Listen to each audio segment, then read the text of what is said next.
Hold on, there we go. I'm all good now. That's all right. Well, thanks for having me over here in Saskatoon. Yes, as Gary was saying, last IRCP, for those that came to Melbourne, discussed some of the potential ways that we could reinvent the way we could look at simulation, virtual technologies and things like that to help develop and change the way that we approach paramedical education. So a little bit about me and the degree that we're doing at the moment. I've been in ambulance now for 20 years. This is my 20th year. Over the past 20 years, I've completed a few things to sort of redevelop the way that manage staff, work within education and develop other avenues like that. I'm an advanced care paramedic, still work casually with the Queensland Ambulance Service, but now full-time with Griffith University in their School of Medicine, which is based down on the Gold Coast. So for any of you that might be going to the Commonwealth Games in 2018, Griffith is one of the major sponsors associated with the 2018 Games, and many of our paramedic students that we've got within this first cohort will actually be part of the medical team that will be wandering around the the Commonwealth Games Village and other avenues like that, which is quite a big opportunity for them that they can add into their resumes for when they apply for their jobs. Research interests, obviously simulation is my key area, but we've also got a bit of another research in CPR, community-based CPR, increasing knowledge and things like that within our actual Gold Coast area. So maybe with the next IRCP we might bring the other associate professor associated with that in to talk about ways that they've improved some of those within our university-based hospital. The actual Bachelor of Paramedicine, I'm actually quite excited about Sunday's international discussion that we're going to have, because our degree in Australia is actually the newest paramedic degree that is currently in place. We have a 2.5-year accelerated program. We have CAP students, and there is another degree in Australia, they're in La Trobe. I believe Peter is here as well. He has CAP student numbers as well. We're focused on smaller numbers to deliver a more intense program to develop a higher level of understanding and skill for the students that go through. My personal view is trying to push through 200 students at a time doesn't produce the quality that you're looking for with your applicants when they graduate. Our tutorial sizes alone are 8 to 10 students per tutorial group, compared to some of the larger universities that push through up to 30 students.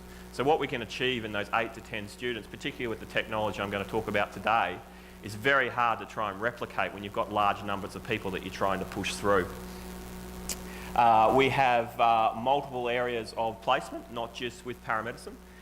We also, because we're linked with a university hospital, we have the ability to actually provide hands-on training like we used to receive when I went through 20 years ago in emergency rooms, a theatre, day surgery, putting LMAs and tubes in real patients, cannulating real patients, learning how to communicate with real patients, not just dummies. So providing a nice, rounded lot of experience before they actually get started on the road in paramedic world. And we also have some exclusion points. What that means is that throughout the degree, if they fail to achieve certain key indicators, then they'll be excluded from the degree. So if they fail their paramedical placement, or they fail the communication course that we run, which is a medical school level communication course, the students will actually be, first they can appeal obviously, but if they fail that appeal, they'll actually be excluded from that degree. Feedback that we have got from industry is that when students don't do well in certain areas, particularly on placement, be it wrong attitude, haven't got a clue what they're doing, industry thought, well, that's all right, we'll just pass them because they come to placement and the university can sort them out. Unfortunately, in a university setting, we work on how students go academically. So if students are passing academically, we have to push them through. Now, as a working paramedic, I always look at the person I'm working with or assessing, would I have them treat me or treat my family? So pushing back to industry, we've sort of gone through the approach, if you don't think they're suitable, let us know. Because giving them back to us and saying they're suitable if they're not, doesn't help the cause for when they graduate. So it's sort of a different approach that we've taken with our students. The other key point from an Australian perspective is we actually graduate in the mid-year. So most of the other degrees graduate at the end of the year, and what we've found in industry is most of the vacancies happen in the middle of the year. Now there's quite a few thousand ambulance graduates that come out every year now. So if you graduate in that big cohort group that comes out at the end of every year, chances of employment aren't as high as if you graduate in the middle of the year when there's more opportunities and less people going for them. Okay, so challenges. Well, over the years I worked within education as well within Queensland Ambulance, and we looked at different ways we could approach simulation. One technique that we tried, I worked at one of the big training centres in Queensland, and we had areas where we would look at utilising an ambulance. We had that set up with various cameras and things inside of it, which we could reverse into an emergency department, and then that scenario could then transfer over to medical students, nursing students to do their assessment and then move on from there. And we thought that was quite good, but it was very time consuming and very costly, and particularly trying to make everyone link up together. So we looked at ways that we could actually get that environment more sort of closely related to how they operate when they're on road. So it's all very well sitting in a classroom, having a stretcher that's sort of attached to a table. You practice pulling it in and out and practice doing different observations and things like that. But what's it like actually applying your base level techniques or your advanced techniques in those confined environments? How do you readjust yourself when you're trying to actually do cannulation and the only arm you can get to is actually the one that's pinned to the side of the ambulance? Or how do you do CPR in a moving vehicle? Retrieval services, for example, and this is where we're working closely with our university hospital across the road. Nurses and doctors, they do a fabulous job in what they're actually doing in resuscitation and trauma rooms and things like that. But what about if we take them and throw them in the back of an ambulance? Okay, now do the same technique that you would do in a very big resuscitation room, and now you've got this tiny little 3 metre by 2 metre space. I'm not sure what that is in feet terms, sorry. And see how they respond with that. And not only have they got that tiny space, they've got a chair that's in the way. They've got the other aspects that just, it's not the same, okay? So this type of ability actually works quite well. And that's the modular design, which is great, okay? You've got a modular design, it represents the space and things like that. But how do you actually then change from modular to actually movement? And that's where this particular technology has come in. Not only have we've taken that modular design, but we've set it up in such a way that it will actually make it feel like you're moving. So far in the initial tests and trials that we've done, we haven't actually got motion, official motion like you have in an aircraft simulator, that's next. But just in the static section, which actually has the motion emulated around you, we've had multiple people reaching for emesis bags and multiple people have thrown up. Someone said to me earlier this week, how do you probably need to replicate some smell and other things like that. Well, we haven't needed to yet because people have automatically done that themselves. So for those of you who have ever had a patient throw up on top of you in an ambulance, or you've had that experience where you have to put up with that for the rest of the trip, you understand what I mean. And I mean, learning experiences of that personally, I remember giving activated charcoal to someone that had taken a bucket load of paracetamol, and I had myself seat belted into the patient care chair. Well, I'll never do that again in dealing with those patients because I wore the charcoal because I couldn't undo my seatbelt quick enough.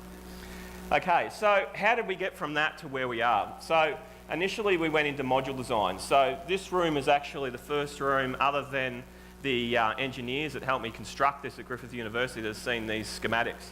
So it went with me going into an ambulance, measuring it up, looking at the various aspects of how we can actually look at this to actually be put forward. So as you can see, we've got our side cabinetry, our windows, top-down view with a stretcher chair and things like that. Now the reason I went into so much detail is the people I was working with at the university, none of them, other than one that actually got admitted for falling off his ladder doing some repairs in his house, had ever spent any time inside an ambulance. So they had no idea about the complexity of the space, the sizing and things like that.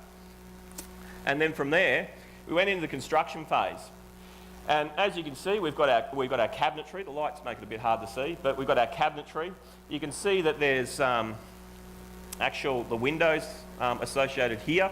It's not actually a window, it's actually a projection screen. Okay, so we have them set up around the ambulance and you'll understand why that's important a little bit later on. And then from that phase, we went into the actual construction of actually making it function like an ambulance. Again, most people just have a module and it's not very functional. This little device that you can see here, which I've sort of blown up, is the brains of an operational ambulance. Now, whether this is an ambulance that works in Australia, works in Canada, or works in the USA, they all have some kind of computing motherboard that runs everything. And when I mean runs everything, it runs your sirens, it runs your lights, your communication, the works, okay? So the incorporation of the ambulance brain with the actual switch that sits at the dashboard. So all those that have utilised ambulance before, you reach up and you hit your different switches for turning your sirens and lights and all that stuff on. We incorporated that as well. Now the incorporation of those two areas is what actually makes the functionality inside this particular module work. Okay, and without that we wouldn't have our lights, we wouldn't have our sirens, we wouldn't have our functioning oxygen, we wouldn't have our functioning alarms, nothing. Okay, so if the oxygen runs out in this particular unit, the alarm goes off, you have to switch through, change tanks, etc. Okay, fuses blow and the lights don't work, it functions the same way. Okay, so it operates the exact same thing. So if you have to problem solve something going wrong, you would problem solve that the same way you would in an actual real unit. From there, we then moved into the actual creation of the unit itself.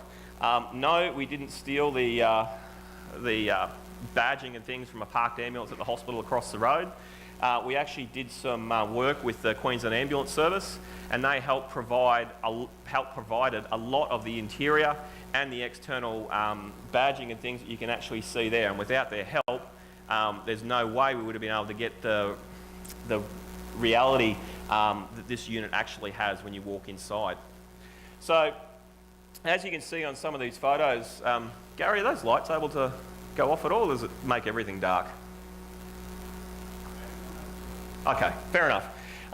What's a little bit hard to see because of the lighting, but as you can see there, you can have the side windows, the forward view, to actually sort of start to emulate what our actual realism is starting to look like. And this particular, that's just the stationary appearance of it. And then from there, that's what our actual module ended up looking like. So we've got our side panel access door, we've got our rear access door, and everything else functions like you actually have a real module. It is a little boxy, okay, this is our prototype, but the overall functionality of it works quite well. Other things we've done from a space savings perspective and from a room perspective is underneath here we've actually incorporated storage and other avenues like that. So restocking and things like that. We've actually made drawers. Okay, it's just a picture of a wheel, but you pull that out, we've got drawers and storage space and things like that. So it's a one-stop shop. We've got other learning areas around us, and that basically is our central hub for restocking. We had a chance to actually wander through the MD ambulance a few days ago, and we looked at the areas where they restock the ambulances then to shift.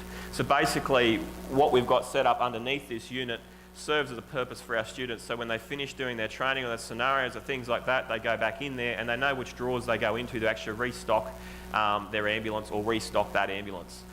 For scenarios and training that we do externally to the module, they actually have little trolleys. And that little trolley emulates their ambulance. So at the end of each scenario, they restock their trolley or restock that ambulance via these particular methods. So basically what we've been able to do here is we've actually replicated a fully functioning working ambulance back part or module. Inside that we've got the Striker Powerlift XPS. So for those of you who happened to be at the Chiefs conference earlier this week, that was the yellow Striker stretcher with the big bariatric sides that come off it. We've got our Striker stair chair, our Cold Pulse 3 defibrillator, full oxygen and suction working, which is unlike some of the other modules that we've seen out there. So everything inside there works. You want to hook the oxygen up and you want to actually have someone on a nebulator, it functions the same way. Okay, you want to actually replicate bag masking or CPAP on someone, the oxygen actually works. Full communication, so the students are able to communicate via radios and via our tablet platforms that we're putting forward. Fully stocked cabinets and full complement of paramedic equipment. So we've replicated this particular module on the ambulances that our students will do most of their placement at, and that includes the stocking of the cabinetry as well. We recently had a Queensland Ambulance paramedic, he's a critical care high acuity response paramedic, come in as one of our sessional lecturers, and looking around, absolutely every cabinet was exactly the same way. So he could step into that ambulance and he could actually grab something out of the cabinetry the same way he would as if he was on a real job. And that sort of blew his mind a little bit that we went to that much detail. So just want to make sure everyone's still awake, because I know I am a boundary between you and morning tea and I don't want to hold you up too much in regards to that. But just looking at that particular image, where would you say that image was actually taken? A few hands in the air. Sorry? In the simulator, yep. that makes it a little bit easier because of the fact that we've just been talking about it. But if you, so at least I got some laughs, so at least you're awake. But what the point I'm actually getting is the lighting makes it a little, the sunlight makes it a little bit trickier. But the way it's actually sitting, that when I first showed that to someone that had no idea what I was actually talking about, they responded back with, "Why are you showing me a picture of someone in an ambulance?" And I said, "But I'm not." And I said, "But yes, you are." So we had this two-way conversation for a few seconds about arguing about what the picture was. They were completely convinced that, because if you have a closer look at that image actually was someone inside an ambulance. Now, the way that worked a little bit better, and this was completely unintentional, is when we actually did the filming for this, it actually picked up the sun stripes that go across the window. So for me, when I originally put the planning of this in place, I just assumed to have it set up so we'd capture things as they went past. But on all the Queensland ambulances, they've actually got stripes that go across the window and things like that. So it actually captured it like it was a real window as opposed to just a blank bit of glass. And those little minor technicalities actually made it look more realistic. And with the movement of cars and things that go past, because basically when you're sitting in it, you've got our big front window, which we'll see in a minute. The vehicle you see driving up beside you will then go past the window and out the back window behind you. And that's the bit that blows people's heads, because at the moment, with it stationary, that's what's causing the motion sickness. So that's the next challenge that we've got to try and see, and we've got to try and fix so that they're not vomiting all over our simulated patients, because it gets messy. This particular picture, where was that taken? Where? Anyone? Simulator? Hands up for simulator. A few. Hands up for an actual ambulance. Okay, that was the actual ambulance we did the training in, okay? And in the simulator, you actually see this officer actually moving his hand, looking, talking on the communications and things like that. Okay, so basically, what I'm going to show you now is about a sort of 2-minute video that shows how we actually put that together and actually brought it to life so it functions with students' involvement inside it. Now, hopefully this will play.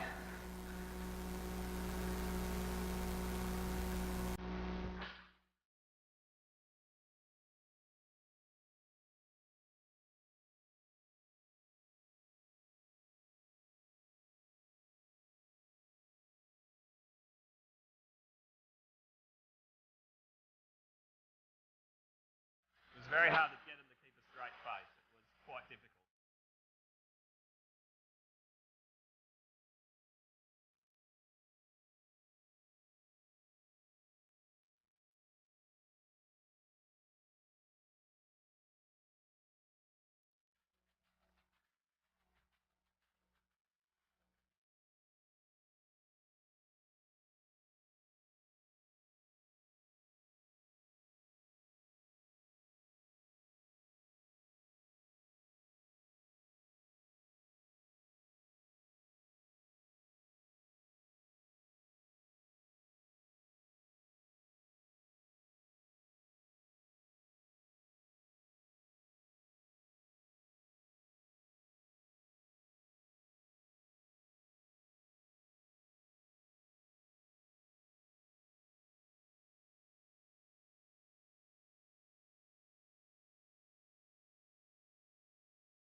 Okay, so, I mean, as you can see, it does start to capture the movement, and the students were quite surprised just how realistic it actually was. We've run a few nurses and doctors through it as well in the same sense, and again, they were taken back by just how realistic the movement, the sensory movement actually was, and going from there. Now, before we finish off, when I talk about some of the other challenges that we've got coming up with us, the universities working for a university does have its pluses over working within a government organisation. So I've noticed over the past few years is that the support and the technical expertise you can get within that university to help you achieve this type of thing is quite amazing. They provided electrical engineers to help with the rewiring of the actual computer module itself, because basically what we did was we took the internal workings of an actual ambulance, cables, tubing, the works, had some kind of a schematic diagram that the engineers looked at and went, yeah, that's great, but it makes no sense, I'll do it myself. And they put it back together in a very short period of time. They also gave us the expertise to actually build it from scratch. So instead of actually taking a module, which technically you could do from a decommissioned vehicle and actually replicate it in the same manner, we actually built this one from scratch. The reason for that is so that we can actually trial the next phase, which will be the hydraulic implementation, so that we can take away some of that sensory overload of not working. Now, we're not going to stick it up so it moves around and functions in the same capacity of an airline simulator. However, the same methodology is what we will apply to it. So we will get it so that it emulates you going forward. So as the vehicle actually moves forward, with the momentum of the screens moving around you, you won't get as much of a sensory overload as you do when you're sitting there with things moving around you but you're not actually moving. And then the same as when you're trying to slow down, you'll get that same effect. So if the students are actually trying to do CPR, for example, they'll actually have to position themselves in the right period. Now, we emulated some CPR, which we didn't catch on video, unfortunately, the other week. And that student, without even being told how to do it, automatically looked at ways of trying to position themselves so they wouldn't fall over. And that was quite a bit of a light bulb moment for myself and some of the other lecturers that were there, because they were actually able to comprehend, as opposed to just sitting there doing it on the carpet, being inside that vehicle, it was a slightly different technique. And they repositioned them in such a way to actually do it. So, other things that we're looking at doing is being in this room actually is kind of cool, because this room is a little bit bigger, but we'll be about 3/4 of the size of it for our actual next phase of our project, which actually puts this in a dedicated simulation space. At the moment, that's in a pilot room, and we have enough space to get the stretcher out, but that's about it. The next phase room is actually same size, 3/4 of this size, but it's not just going to be a room. The walls will actually be completely and utterly fully interactive.